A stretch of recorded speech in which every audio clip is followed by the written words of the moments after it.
Hi, and welcome to Failurology, a podcast about engineering failures. I'm your host, Nicole. And I'm Brian, and we're both from Calgary, Alberta, Canada. Thank you again to our Patreon subscribers. As always, we really appreciate your support in helping us produce and make this podcast. This is not easy, and so any help we can get is greatly appreciated. For less than the cost of your hiking snacks or your hiking socks, you can hear us talk about more interesting engineering failures. So, Nicole, what is involved in our Patreon? What do people get for less than the cost of their hiking snacks? You get twice as many episodes. So on the opposite Sundays from when we release our regular episodes, we release our mini failure episodes. And these are odd failures that are either happened a really long time ago or there's not a lot of information available. Some of them, there isn't a lot of information available because it's old. Some of them have simple causes, and some of them went into lawsuit. There's a couple that we've covered where they've gone into some type of lawsuit and the details of the failure were never released to the public. And so there's a lot of speculation on what happened and not a lot of information. They're basically anything that we think is interesting that we want to talk about, but that doesn't quite fit the format or the length that we strive for on our regular episodes, we cover on our mini failure episodes. And the cost of that is $5 a month, as Brian mentioned, $5 Canadian. And depending on where your dollars come from, that might be a lot less than $5, or it might be more. It depends. But $5 Canadian, and it's not changing. Our Patreon is inflation proof. And the money that we raise from our Patreon goes to pay for things like hosting fees or web domain fees or new equipment that we may need. We mentioned last time Brian's dog chewed his microphone cord, and so our Patreon covers things like that. So you're helping us make this show possible, which we really appreciate because we like making the show. We want to keep doing it. I look forward to recording stuff. I record generally about once a week, sometimes twice a week. I always look forward to them. So thank you again for helping us make that happen. So we're going to move on to part 2 of our Motorsport Safety episodes, I guess, as this is part 2. I mentioned briefly in part 1 that I've gone to some NASCAR races. I really like watching racing in general. I watch a lot of NASCAR, kind of build some weekend plans a lot of time around NASCAR. I really like watching NASCAR. I've watched some F1. I watch IndyCar. I'll watch some dirt racing series. One of the things that I love about NASCAR is you have a 36 car field generally. All the cars are very close to each other for most of the race. They can bump into each other. They maintain structural integrity. With F1 racing, I feel sometimes if, two cars just touch very briefly, both those cars wind up spinning out. There's a lot of destruction. The wheels come off. Somebody's race is generally ended just by very light contact. In NASCAR races, whether it's a road course or an oval course, there's a lot of bumping and banging that happens with these cars. They still keep on driving. It's a fairly aggressive form of driving. I know when some F1 drivers or drivers that are competing in other racing series, they drive NASCAR cars for the first time. Some of them think it will be very straightforward and they'll have a very easy podium or a top 5 or a top 10. Feel very quickly they realize that these are fairly large, heavy cars. They don't handle super well. The drivers are very aggressive. They recognize these guys aren't used to the bumping and the banging of NASCAR cars and NASCAR racing, so they kind of use that to their advantage. It's very tiring from what I understand. I've never raced in a NASCAR event.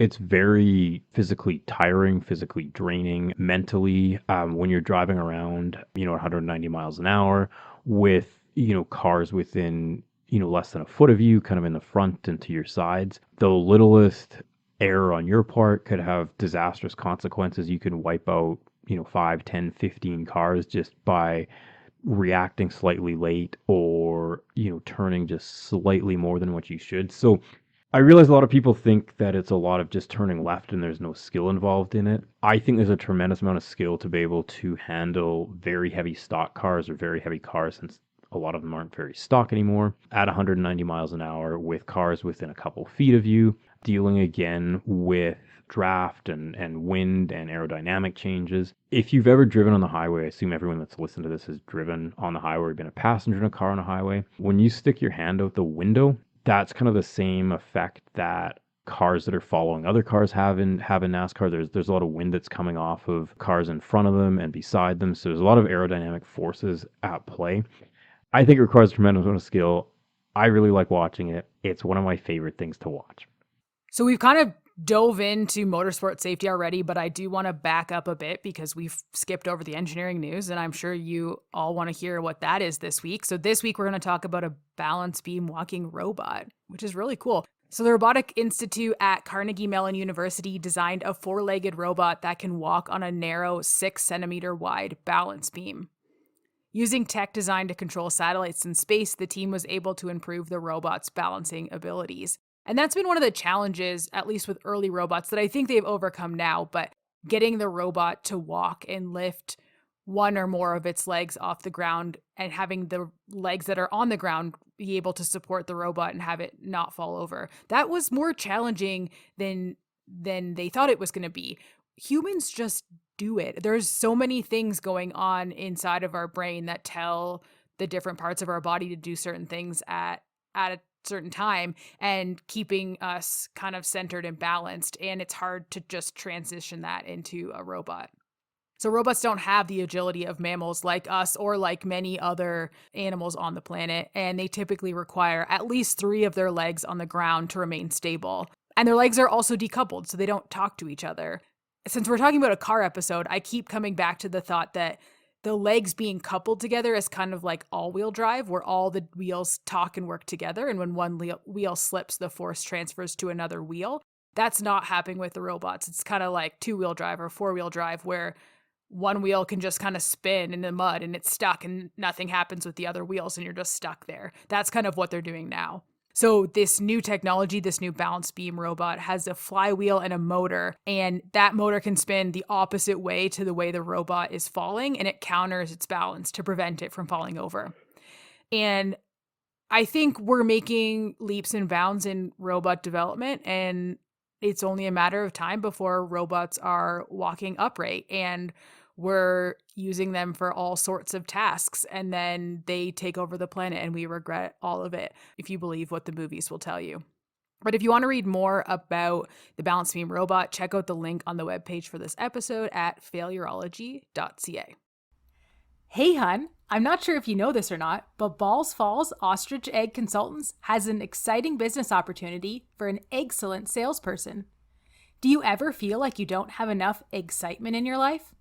Balls Falls Ostrich Egg Consultants has an unlimited time opening on their team where you can make 4 figures a week. The first 3 figures are zeros. Don't put your head in the sand. You can be your own #Bosstrich babe. Now, on to this week's engineering failure, or the engineering thing that we would like to talk about this week. It is the second of a 2-part episode on motorsport safety. So as we talked about last time, NASCAR was the inspiration for this series of episodes. I really like watching NASCAR and other racing series. We will briefly talk about some other racing series, kind of innovations, especially around open wheel racing. As I mentioned before, these episodes provide a really, really high level overview of safety features in motorsports. It's certainly not a comprehensive list. It does not list all of the safety features. That would take far too long to discuss. So in the last episode, we talked a lot about some of the more famous or well-known crashes or incidents that had occurred in motorsport racing and the things that were done to prevent them from recurring. And we talked about a lot of things that worked to help the driver stay safe. So the one we're going to talk about now, it's called Safer Barriers, and it's part of the racetrack that helps make accidents safer. So Safer Barrier stands for Steel and Foam Energy Reduction Barrier. And we talked about this a lot in the last episode where we talked about different cars innovating over the years, how the older cars were really solid and they didn't absorb any of the accident. So if you got in an accident, the person inside the car would have to absorb all that energy. And nowadays we have cars that completely crumple when they get in an accident, which you think sucks because now you have to pay all this money to fix your car. But your body is in much better shape after the accident because your car's absorbed a lot of that energy. And helmets have gone through a similar innovation over time as well. And so this Safer Barrier is constructed of structural steel tubes welded together in a flush mounting, and it's strapped in place to the existing concrete walls. So a lot of these tracks that NASCAR races on or other racing series race on, they were constructed in the 50s, the 60s, the 70s. They're quite old track, and they just have concrete walls around the outside of them. Just like your passenger car, hitting a concrete wall, especially at 190 miles an hour, is not a fun experience. So these safer barriers are attached, like Nicole mentioned, to the concrete wall. So they absorb a lot of the energy. They dissipate a lot of the energy through the safety barrier instead of back through the human. Before safer barriers, various tracks, and they still do this, they'll have tire barriers or they'll have giant containers of water and sand mixture. So safer barriers on oval track racing, since you can't really put out a ton of tire barriers around an oval track, they fill that role of a tire barrier or water barrels in other series. And so, in addition to tire and water and sand barrels, there are also styrofoam blocks, gravel traps, guardrails, and earth embankments that are used to create a barrier between the people racing and the people watching. So, this safer barrier was developed between 1998 and 2002 by a team of engineers at the Midwest Roadside Safety Facility at the University of Nebraska-Lincoln. And the purpose is to absorb and reduce the kinetic energy during the impact of a high-speed crash and lessen injuries to drivers and spectators. So this safer barrier is installed on most of the tracks on IndyCar and NASCAR circuits by 2005, and it needed to be designed to prevent catch and pivot or wrapping scenarios, The nose would basically be trapped against the safer barrier, and then the back would like spin around fairly violently. which would create additional injuries potentially for the driver. So the safer barrier was intended to prevent that from happening.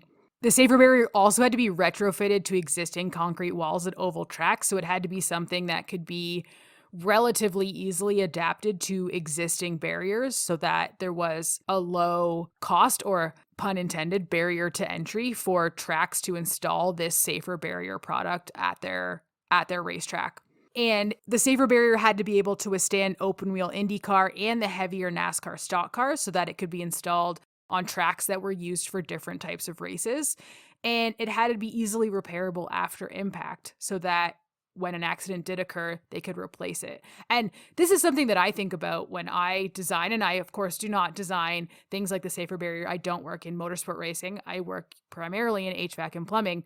But I think about, how do you service this design? How do you repair this design? Are the parts readily available?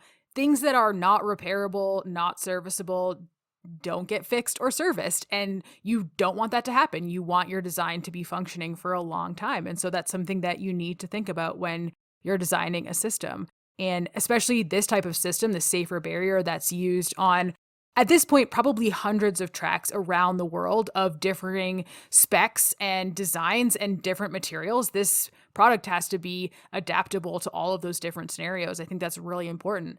The easier you can make it to install and repair, the more likely it will be used at all the tracks that it can be used at. And that's what you want. You want a product that people want to install. The other thing too with motorsports and sports in general, they have a very specific, TV window. So typically sports events, whether it's baseball or football or hockey or motorsports racing, it's about 3 hours. That's kind of I feel it's like the attention span, the amount of time that people set aside where they're going to watch this sporting event. So if it takes an hour or 2 hours to replace your barrier that's part of this sporting event, it can't proceed until the barrier is fixed. You're going to get a lot of people that tune out. People won't want to purchase your event for TV. I mean, it's the same thing in, the NBA. If the backboard breaks, or in hockey, if the glass breaks, it needs to be quickly changed so that way the game can resume. People are still, emotionally involved in the game. So yeah, like Nicole mentioned, it has to be repairable, but at the same time, it also has to provide adequate protection to drivers and spectators and help stuff in the car. The safer barrier was first tested by Robbie McGee in a crash on the first day of practice of the 2002 Indy 500. So that is the season after Dale Earnhardt Sr.'s tragic accident. So originally the safer barriers on the tracks, they were only installed kind of on the outer surfaces of the track. Now at a lot of tracks, they're installed as well on kind of the inside walls of the track, or on one of the walls for pit lane. So the most common way that cars, crash or they wreck in NASCAR, they're just with the way that they're racing around, they typically go to the outside surfaces of the track, just conservation of angular momentum. But sometimes the cars, they'll come across the track or they'll hit the outer wall and then they'll slide towards the infield side of things. Again, they're still going at a high rate of speed, or if you blow a tire, your car will turn into the inside wall sometimes. So having safer barriers on the inside walls also prevents accidents and incidents. On to some other safety features. As Nicole mentioned previously in part one of this series, the cars, they will come and they will get tires changed or other servicing. They'll get fuel added. Not in F1, they don't add fuel in F1, but in NASCAR, they fill up the cars with fuel, they change the tires. So when the cars have this servicing done, that happens on pit lane. So this is an area of the track kind of on the inside of the oval racing surface where all of the pit crews are there. So those are the guys that do all the tire changing and do all the refueling. At one point, there was no speed limit for cars going down pit lane. So they would come off the racing surface at 190 miles an hour, and then they could go whatever speed they wanted to go down pit lane. So there's a lot of boxes where the cars get serviced, the pit boxes that are right next to each other. There's people that go over the wall that are standing there. So cars could go flying by at really whatever speed they felt was that they wanted to go by. NASCAR did implement in 1991 a speed limit. It varies track to track in NASCAR after a rear tire changer for Melling Racing was killed in a pit road crash. Again, I look at that now and I wonder, how could you not implement a speed on pit row when there's people interacting with cars, doing various tasks, and these cars are going by 100 plus miles an hour? So it varies track to track. I believe it's about 45 miles an hour up to 70 miles an hour on the NASCAR tracks. Again, one of these common things, it took a while to implement. Also, for pit crew members since 2002, NASCAR has required anyone going over the wall that they need to wear helmets. They got to wear full fire suits. They have to wear gloves. The guys that fuel the cars, they have to wear a fire apron. And since 2010, like I mentioned, F1 has actually banned fueling of cars during a race. They've kind of gone back and forth. I believe it was banned previously in 1984. Then they were allowed to fuel cars for a few years. I think in the early 90s, mid 90s. F1 has just decided that fueling cars is too risky. They don't fuel cars. That's fine. NASCAR does fuel cars. Also, some other, I guess, safety features of pit lane. In NASCAR, you can't push a car more than 3 pit boxes if the engine doesn't start. There are some other restrictions about when your pit crew can go over the wall. You can't start going over the wall till your car is 2 pit boxes before your pit box. So again, that prevents people from hopping over the wall before their car's there, when there's other cars going in and out. I know for F1, their pit strategy, or kind of their pit box layout's a little bit different, where their crew members will already be positioned in the pit box with tires, and the car just goes in, the pit members service the car, and then the car goes back out. NASCAR, you have to wait until your car is basically arrived, then you hop over the wall. They only change tires on one side at a time. F1 changes, I believe, all the tires at the same time. NASCAR, you change the right sides first typically, and then you run around to the left side of the car. You have to carry the jack around to both sides of the car. Less people over the wall. I think it makes it a little bit more of a team sport compared to F1, where the pit crew is a lot more critical in making sure that the driver is successful on track. So as we mentioned a couple times before, one of the major impetuses of NASCAR specifically taking safety more seriously was the death of Dale Earnhardt Sr. specifically at the Daytona 500 in 2001. This spurred NASCAR, I think, to start developing the head and neck restraint system, which we'll talk about in a little bit, as well as really looking at how their cars were designed. So originally, NASCAR cars were stock racing cars, so literally there would be a car back in the 50s or 60s that you could purchase from a car dealer. You would put a roll cage in it and you could go out and race this car. Obviously, the cars now that are involved in high level auto racing, you just can't walk into your Ford dealership or your Chevrolet dealership or your F1 car dealership and purchase a car and then just go drive it around the track. There's a lot of safety features that are built into these cars. Dale Earnhardt Sr., who was a very well-known race car driver, won multiple championships, was very well regarded. I feel he's one of those names that transcends sports into kind of the general public, name like Tiger Woods or Michael Jordan, Babe Ruth, where if you don't follow that sport, you still know who that person is. Kind of Dale Earnhardt was kind of in that same realm of public recognition. So as I mentioned, NASCAR, with the death of Dale Sr., they decided to start research on a new car design, which would eventually be known as the Car of Tomorrow. So this car, it debuted in 2007, and it had a number of safety features that have more or less carried through to modern race cars. So the left side of the car, they put in a steel plate for better resiliency in crashes. It just prevents any entry into kind of the driver area or part of the car, impacting a driver in a racing incident. They also raised the roof 4 inches, and they made the car 2 inches wider for safety at rolls. In some of these rollover incidents, just like passenger vehicles, the roof would collapse a little bit. So by increasing the roof that 4 inches, it just gives you more room before the roof comes down and starts to impact the driver's head. They created a stronger, smaller fuel cell for a reduced risk of fires. They made the windows out of Lexan, which is a very strong material that gains its strength from its flexibility. So this was really the first time that NASCAR looked at what was essentially a little bit more than a stock car and made a feature-built race car to protect the drivers and increase the safety of the drivers. So a lot of the body that's on the car, it's made to look like a passenger car model. Back then, I believe it was the Ford Taurus for Ford. I can't remember what Chevrolet had as a car back then. It's made to look like a car that you would drive on the street. That's just a wrap or a paint job on the car just to make it look the same, but it doesn't share a lot of features with a normal street car. So the neck restraint system that Brian just mentioned is called the Hans device, which Hans stands for head and neck support. And it was eventually implemented into F1 and NASCAR, but it started with NASCAR after 4 drivers were killed on the track since May 2000. And they include Adam Petty, Kenny Irwin, Tony Roper, and Dale Earnhardt Sr. And all of these drivers were killed when their vehicles slammed head-on into a retaining wall, which caused a fracture at the base of their skull.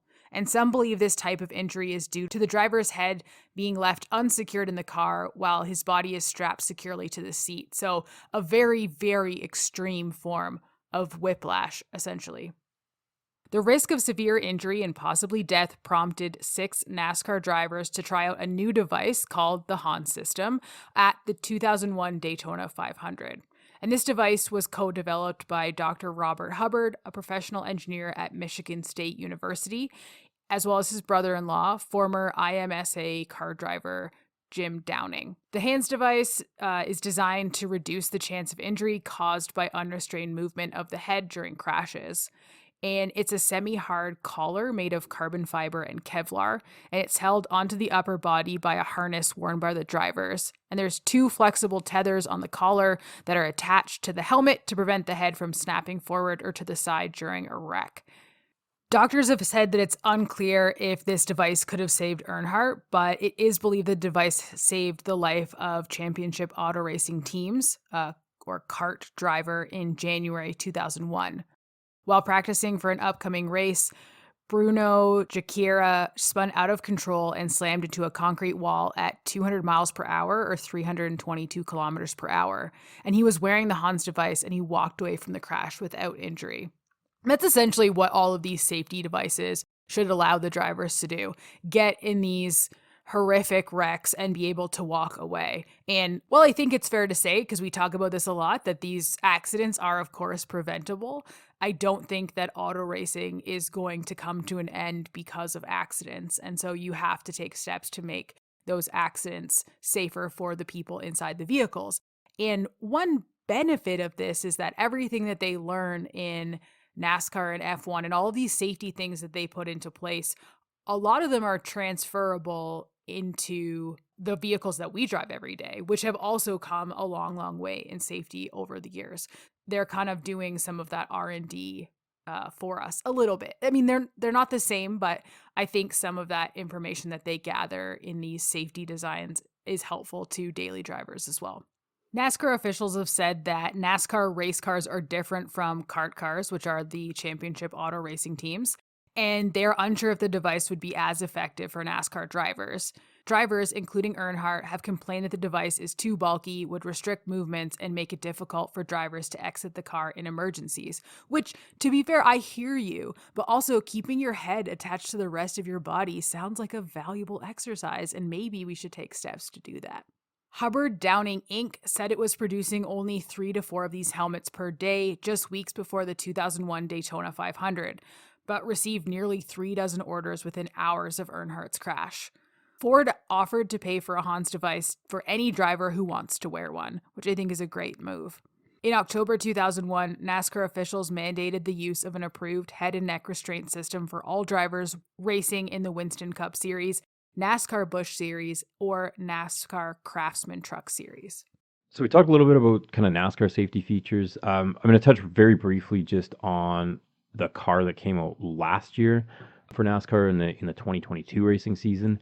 NASCAR I'm going to say every 5 years or every 10 years they kind of develop a new car. It has updated safety features. They'll change kind of the downforce packages or the braking packages just to make the series either safer or to implement changes, rule changes or to adapt to different tracks. So in 2022, NASCAR did come out with the next gen car, and this car they went from a 5-bolt wheel pattern to a single locking hub on the cars. The wheels were a lot bigger, and they went from a 15-inch wheel on the old car, I believe, to an 18-inch wheel now. And then they also made the car a much more modular car. So now it has a front clip in the same way kind of that F1 does. So a front clip and a rear clip. They redesigned kind of the internal bathtub structure, the titanium bathtub that goes around the driver. They moved the driver from kind of the left side of the car, like right against the door, to more into the center again, just to give more room. If you have an impact on the left-hand side of the car, more room between basically the side of the car and where the driver's situated. Although there were a lot of safety features implemented in this car that NASCAR had looked at over the last 20 years, there were a number of incidents that happened last year that did lead to concussions throughout the season. So Kurt Busch, who's been racing for, I believe, almost 20 years in the NASCAR Cup Series, during practice or qualifying at a race, his car just kind of turned a little bit, backed into the wall. So kind of the rear of the car hit the wall first. He wound up with concussion symptoms. He actually had to retire partway through last year. So he's currently not racing. There were other drivers that had concussions that took them out of the car for a number of races.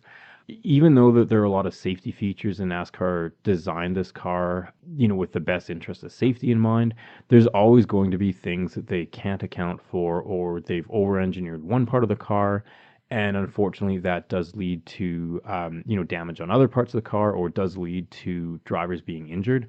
One of the things that I do want to give NASCAR a lot of credit for is that I feel they've done a really good job of owning up to issues and having people, engineers and drivers and designers look at why these cars failed. Every race, there's 2 cars that go back to the research and development center just to see if there's any, improvements, or, if teams have been, cutting corners on any features of the car. So I do have to give NASCAR a lot of credit for being very proactive on the safety front.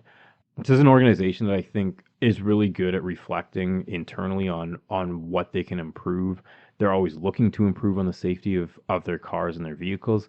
Since Dale Earnhardt died in 2001, in the top 3 series of NASCAR, so the Cup Series, the Xfinity Series, and the Truck Series, there hasn't been a fatality in NASCAR, which I think is a huge testament to the engineering that goes into the cars, and also is a testament to NASCAR taking safety seriously.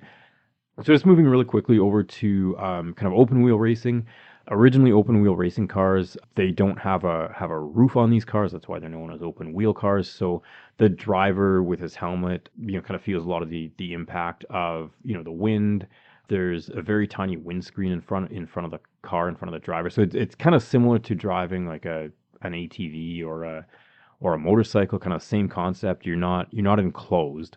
So F1 implemented this halo that's a titanium structure that goes around basically the driver cockpit.